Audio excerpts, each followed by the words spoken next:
Bom, senhores, tava eu aqui, né? Conversando com uma amiga minha e ela tinha comentado, né, no status que eu postei, que era a respeito sobre ansiedade. Lá em Filipenses 4:6 diz que não fiqueis ansiosos, né, por coisa alguma.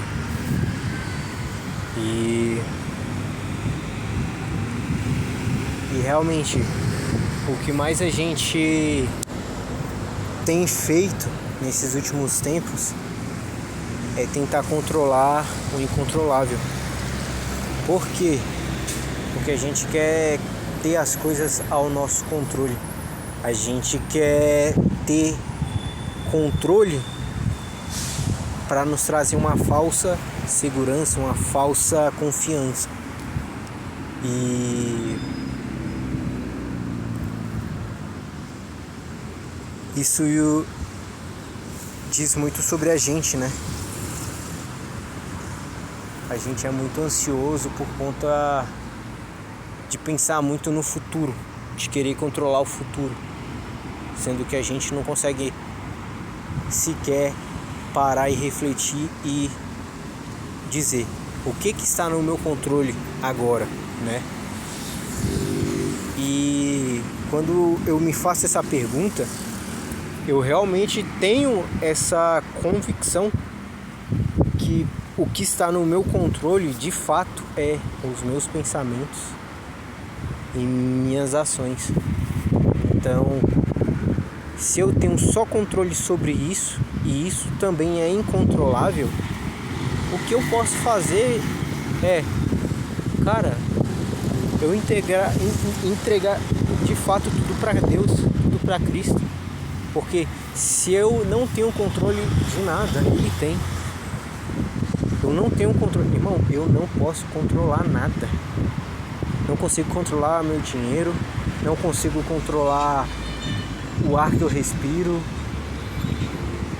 eu não consigo controlar a atitude das outras pessoas em relação a mim, os pensamentos dela. O que eu consigo de fato é, cara, meu pensamento é sempre de crescimento, sempre de evolução, sempre de me aproximar mais do Criador, mais de Deus, sempre aprender com meus erros, com as minhas falhas. E minhas ações é, cara, eu tenho que estudar, eu tenho que batalhar, eu tenho que me dedicar, eu não posso me contentar com pouco. E as minhas ações são essas. Então, se eu não tenho controle de nada, mas eu consigo controlar meus pensamentos e emoções, porque é controlável e ao mesmo tempo incontrolável, o que eu posso fazer é simplesmente depender de Deus, depender de Cristo, depender de um Criador. É a maneira mais fácil que eu encontrei? Não, cara, é muito difícil, porque o nosso coração, ele sente que, e é foda, né? Não é só sangue, né, que bombeia o nosso coração, mas é a mente. Então eu tenho que controlar a minha mente, irmão. Eu tenho que consumir conteúdos que vão edificar, que vão me aproximar mais de Cristo. Por quê? Porque Ele faz isso aqui tudo ser leve.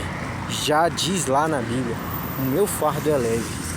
Então, as minhas dores, as minhas angústias, os meus medos, minhas preocupações, minhas inseguranças, eu tudo deposito nele. Por quê? Porque, cara, eu não tenho controle de nada nessa vida. Não tenho controle de nada, sinceramente. O que eu consigo controlar aqui é apenas os meus pensamentos e ações. E mesmo assim é incontrolável.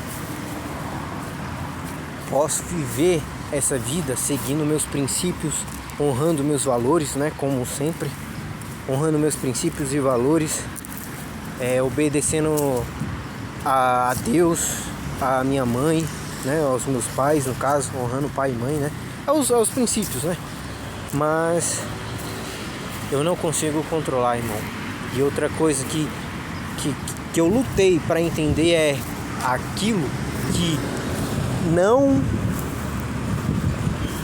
não traz um benefício mental para você, que não traz um benefício físico, que não traz um benefício espiritual, você tem que descartar da sua mente.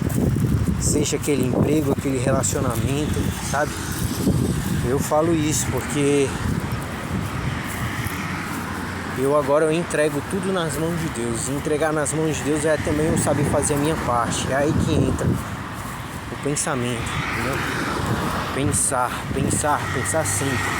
sempre no melhor, sacou? Então, se eu tenho essa plena convicção que eu tenho que pensar e que eu tenho que controlar as minhas ações, então eu deixo Deus dominar a minha vida, deixo Deus me orientar. Cara, isso é muito difícil. Por que isso é muito difícil? Porque é aí que entra a renúncia das coisas prazerosas. Aqui que entra a renúncia da fraqueza.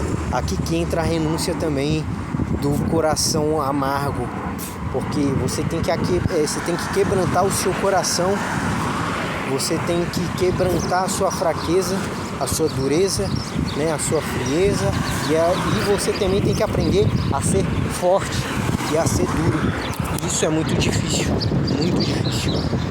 E é aqui que eu entrego meu caminho para Deus, beleza?